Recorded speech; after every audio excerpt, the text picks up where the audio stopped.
Rate here is at an all-time low. Almost 11% of the working population are claiming incapacity benefit. So the government has introduced the Pathways to Work scheme to support those who want to get back into employment. Letitia has more.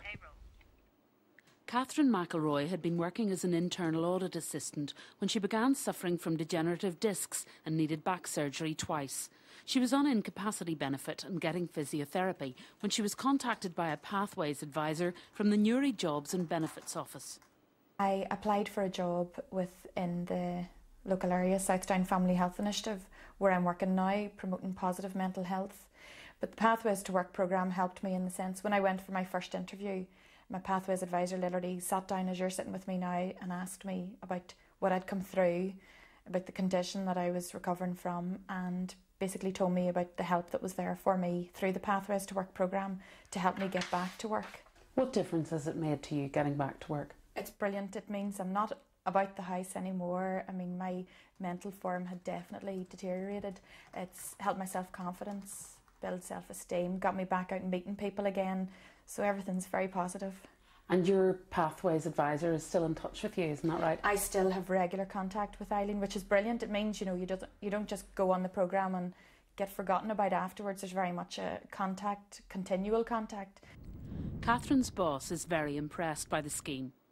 She's now working on a project about promoting positive health, and if anything, her journey, if you like, from incapacity benefit to ready for work has led her to be a very capable employee and a great ambassador for our project. There are 114,000 people in Northern Ireland on incapacity benefit. That's almost 11% of the working population. Now 1,300 of them have gone back to work thanks to the Pathways programme. Letitia Gwynn, UTV Life, Warren Point. Well, we're joined now by Employment Minister Surej MP and mental health expert Ramon Kapoor.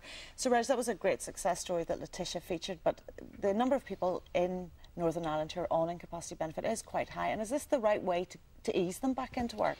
Well, basically, it's a huge amount. As you say, it's almost 11% of the workforce. What this programme is trying to do is take the view that out of that 114,000 people, there are many who are on an incapacity benefit for that reason, that they are incapacitated. But there are many in there who could be on the benefit for a while, but might be able to get back into some form of work, or further education or training as a means of getting back into work. So I don't think we should write off 11% of the working age population in that way. And we're there to help. We've got a large number of people in each of our 35 job and benefit offices and job centres who are specially trained. And every person who comes on to the benefit or signs on again will be given a personal advisor, and that person will concentrate on them as an individual and assess their needs. It sounds like as if it should work, but for people with mental illness, is it going to work, Ramon? Well, I think it's a good idea, because the idea of the personal advisor is to give people a lift, a helping hand. And people who are depressed, they don't feel good about themselves, they don't feel they're giving anything good to life. And this personal advisor, I think, is a really, really good hook, because if you work and you work well, it can make you feel good. People who are depressed feel bad. That's right. There's also the anxiety that they might feel if they feel they're being pushed back to work or back into education when perhaps they're maybe not ready. Well, there's a fear of failure. People who have been out of work life will have a fear of failure. But if the personal advisor can go at the pace of the person, then I think that's the best chance. And actually, there's a little study that actually showed that people who had no interest in going back to work versus people that had a little bit of interest going back to work done equally as well. So the helping hand may make all the difference. Yes. Well, I can assure you that as far as that issue of being pushed, each advisor is trained to make a judgment. And it may be that that person at one particular point needs an appointment deferred or waived for a time. That can be accommodated through this. It's sufficiently flexible. We're trying to get away from the days when people come into a job centre or a benefit office and all they see is a wire grill and somebody peering through it at the other side of them.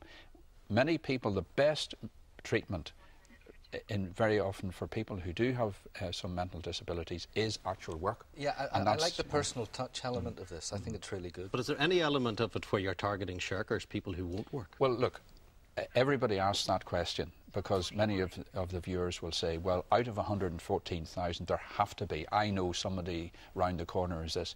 I accept that there are people there who are probably shirkers. the vast majority we are regarding as people who have the potential to be helped back into work. Why don't we take this huge resource? Because don't forget, Northern Ireland has the highest economic inactivity rate in the United Kingdom, and our task is to bear down on that, particularly when we've relatively low unemployment. That's being rolled out from today? Every part of Northern Ireland will have access to it as of tomorrow. Okay, gentlemen, we'll leave it there. Thank you. Thank you very much for joining us. Thank you. Now, still to come on the programme, we've all the news, of course.